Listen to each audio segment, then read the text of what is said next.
अगर मैं बात करूँ आज की चर्चा के बारे में, तो आज मैं आपको ये भी बताऊँगी कि कौन-कौन सी प्रैक्टिसेज़ को फ़ॉलो करके आप कैंसर जैसे गंभीर रूप से बच सकते हैं। कैंसर के बारे में ज़्यादातर कहा जाता है prevention is better than cure. इलाज से बेहतर है कि बचाव किया जाए। Just a moment. मैं एक बार सबको म्यूट कर रही हूँ।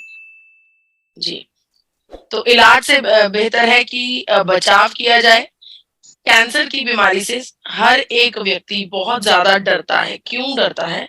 क्योंकि लोगों के मन में ये विचार है कि अगर किसी व्यक्ति को कैंसर डिटेक्ट हो गया है, तो बस उसके जीवन की उल्टी गिनती शुरू हो गई है।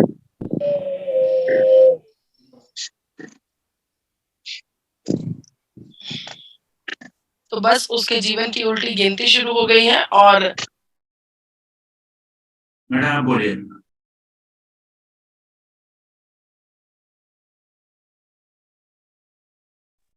यस। और इसके जो ट्रीटमेंट्स हैं कीमोथेरेपी, रेडियोथेरेपी, ये ट्रीटमेंट्स बहुत ही पेनफुल हैं, बहुत ही दर्दनाक ये ट्रीटमेंट्स हैं, तो इसी वजह से कैंसर से हर एक व्यक्ति डरता है। कैंसर किसी को भी हो सकता है, चाहे वो कोई बड़ी हस्ती ही क्यों ना हो। नरगिस दत्त, ऋषि कपूर, इरफान खान, इन सब के जीवनों के ऊपर बड़ा संकट आया जब कैंसर डिटेक्ट हुआ। आपके मन में आ रहा होगा कि आज की दौर में, आज के समय में ये सभी व्यक्ति, ये सभी पर्सनैलिटीज़ हमारी इस दुनिया में मौजूद नहीं है, तो इससे तो यही लग रहा है कि कैंसर होता है तो जीवन का अंत होता है। ऐसा बिल्कुल नहीं है। मातृशक्ति, हमारे देश की मातृशक्तियों ने ये साबित करके दिखा दिया है कि कैंसर के साथ लड़ा जा सकता है। कैंसर के साथ फाइट किया जा सकता है। मनीषा कोइराला, सोनाली बेंद्रे और लीज़ा रे जैसी मशहूर हस्तियाँ कैंसर के साथ लड़ चुकी हैं और आज एक अच्छा स्वस्थ जीवन बिता रही हैं।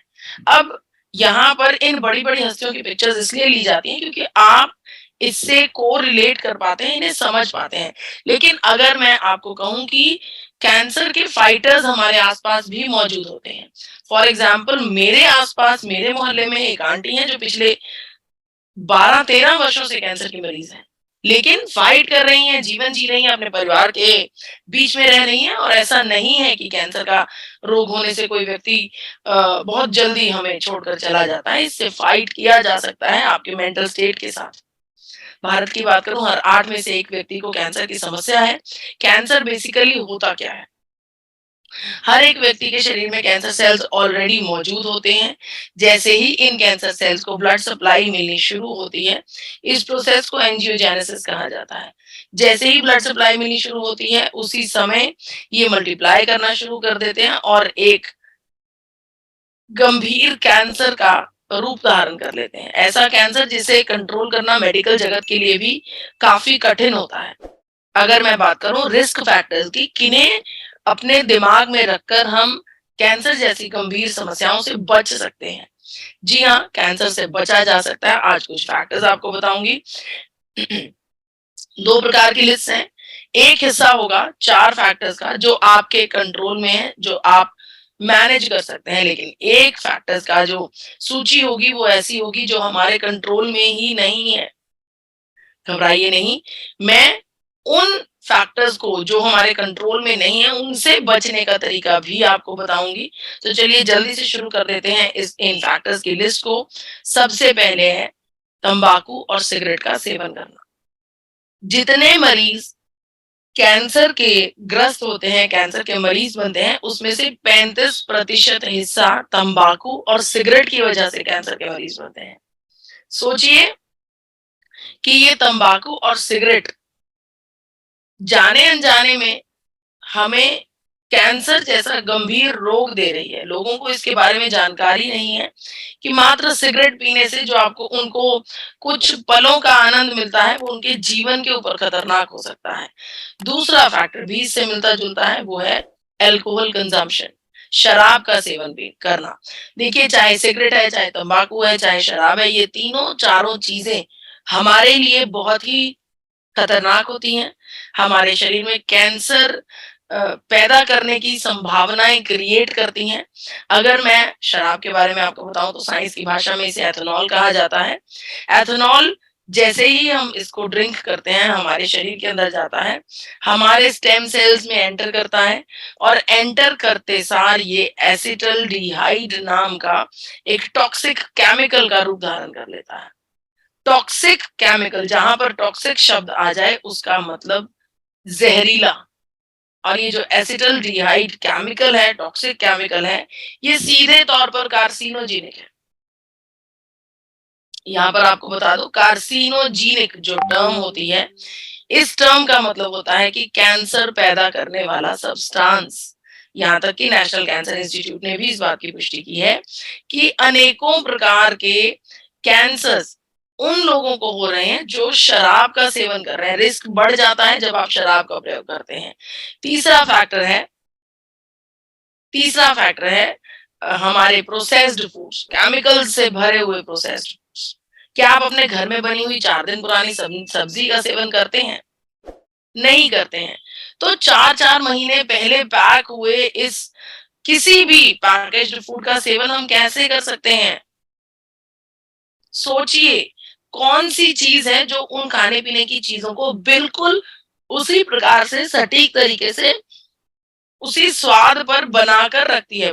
डेफिनेटली ये एक से बढ़कर एक गंभीर केमिकल्स हैं जो इनके अंदर वो स्वच्छता, वो ताजगी बनाकर रखते हैं।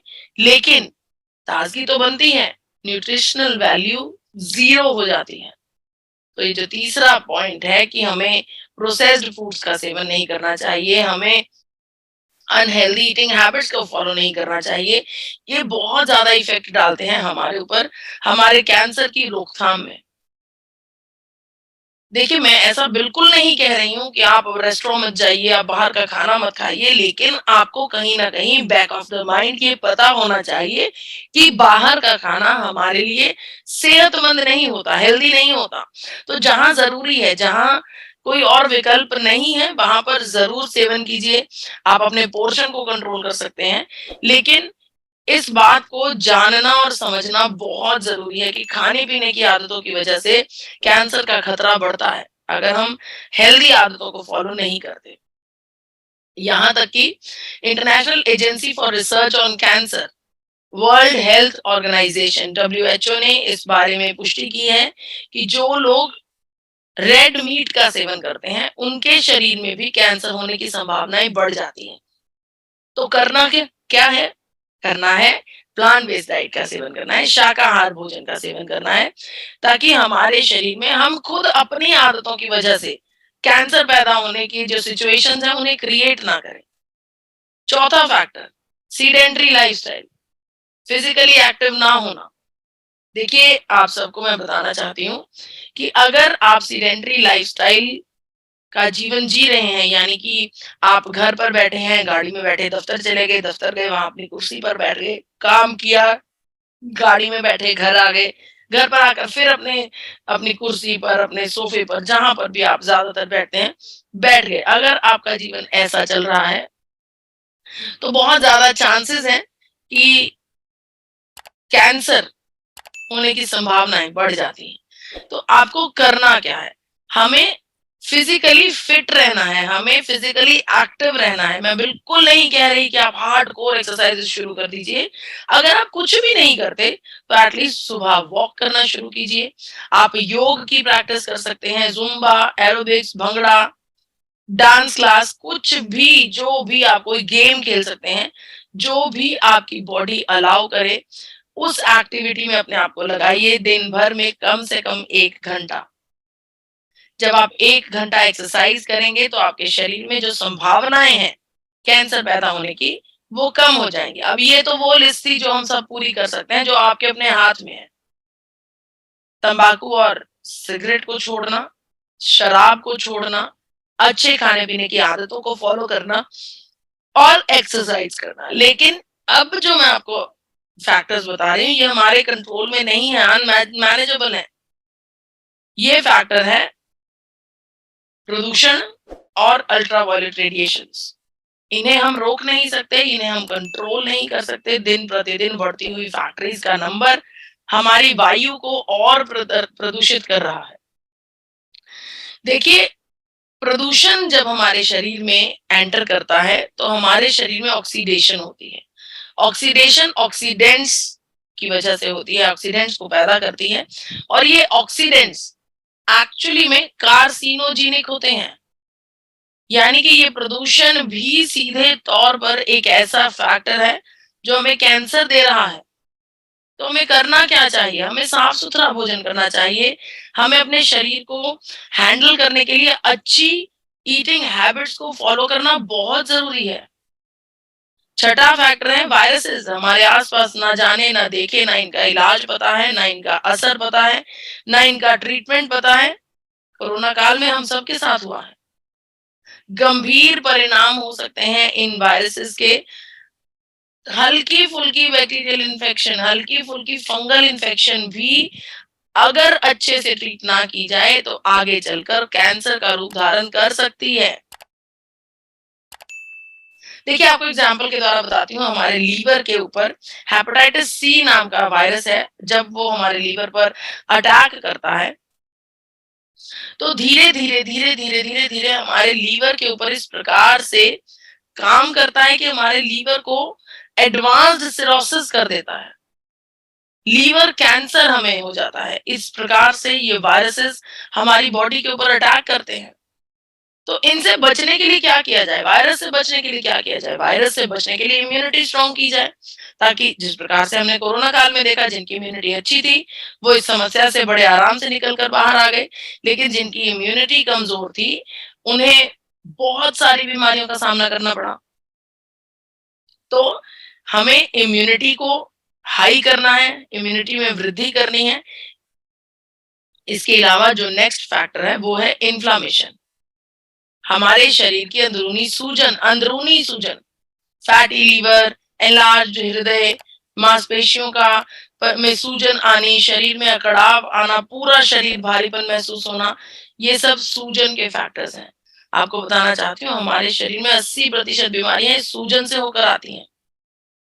माँ प्रकृति ने हमें इस सूजन का भी इलाज दिया है।